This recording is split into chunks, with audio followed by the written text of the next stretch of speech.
Shalom, saya Yosi. Saya ingin menceritakan kisah saya. Awal mulanya saya menerima Yesus sebagai Tuhan dan Juru Selamat saya. Saya memang dilahirkan di keluarga Kristen. Saya yakin banyak yang dilahirkan dengan keluarga Kristen, tapi itu tidak menjamin serta-merta kita punya iman yang percaya dengan kuat dan hebat bahwa Yesus adalah Tuhan dan Juru Selamat. Mungkin kita hanya dibesarkan dengan kebiasaan-kebiasaan, berdoa, ke gereja, tetapi mengenal Tuhan dibutuhkan lebih dari itu. Awal mula saya terima Tuhan Yesus itu adalah di sebuah KKR. Saya masih SMP, saya ingat. SMP kelas 1 atau kelas 2 gitu ya, menjelang kelas 2. Jadi masih sangat muda. Dan saat itu saya ingat hamba Tuhan yang di depan atau pendeta yang di depan sedang menantang jemaat. Ya, bahasanya menantang ya. Sebenarnya lebih kepada menanyakan apakah ada yang mau menerima Yesus sebagai Tuhan dan Juru Selamat. Saya tahu bahwa walaupun dilahirkan dari keluarga Kristen, tetapi untuk percaya itu dibutuhkan hati yang menerima dan mulut yang mengaku. Makanya saya pikir itu adalah sebuah ajakan atau pertanyaan yang baik. Lalu saya menyediakan diri saya untuk maju ke depan dan menerima Yesus sebagai Tuhan dan Juru Selamat dengan cara ya saya mengaku dan saya percaya dalam hati dan mengaku dengan mulut saya dan berdoa setelah itu.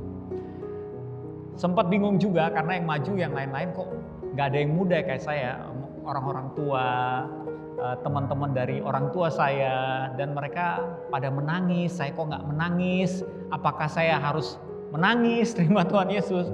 Cuman saya percaya satu hal, karena itu terbukti dalam kehidupan saya. Ketika saya bilang iya, ada satu perubahan yang sudah terjadi dalam kehidupan saya, yaitu Roh Tuhan bekerja. Roh Tuhan ada dalam hidup saya. Dalam perkembangan saya baik SMP, SMA, kuliah, dalam rangka pencarian identitas dan jati diri, apakah saya jatuh bangun atau kadang-kadang juga suka melakukan sebuah kesalahan? Yes, pastinya.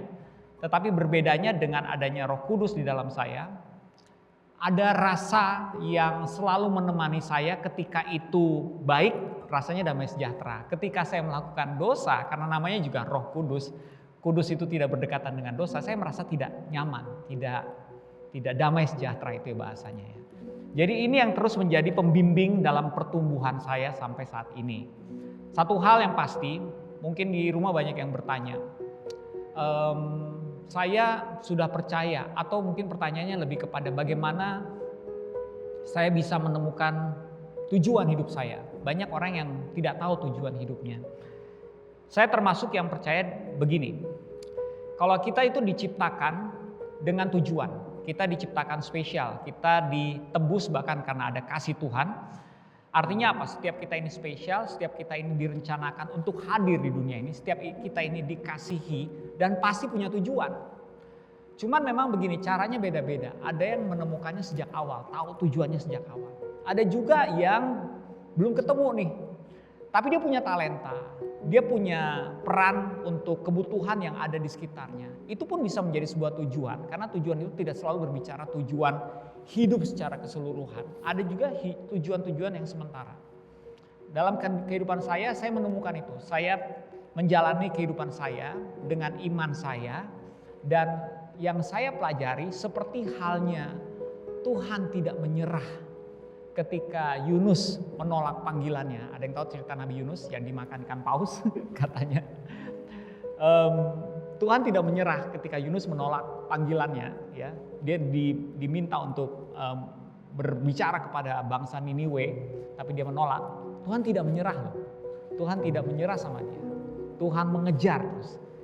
Saya percaya ini bahwa kalau misalnya teman-teman di rumah belum menemukan tujuannya, tapi teman-teman punya iman, sudah percaya sama Tuhan yang menciptakan teman-teman, yang memberikan tujuan sama teman-teman, Tuhan juga tidak akan menyerah sampai teman-teman menemukan atau mengerjakan tujuan hidup teman-teman.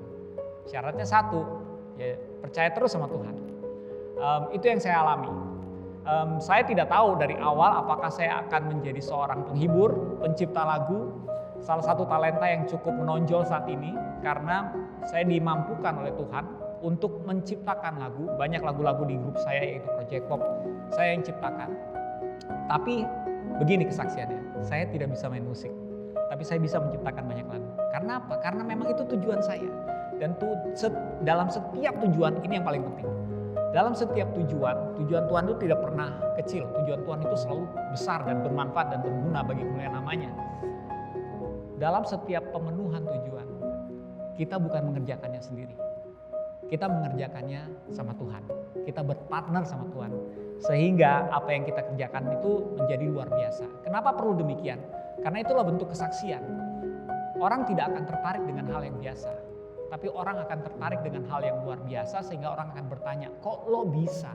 Itulah saatnya kita memperkenalkan partner kita. Saya memang gak bisa.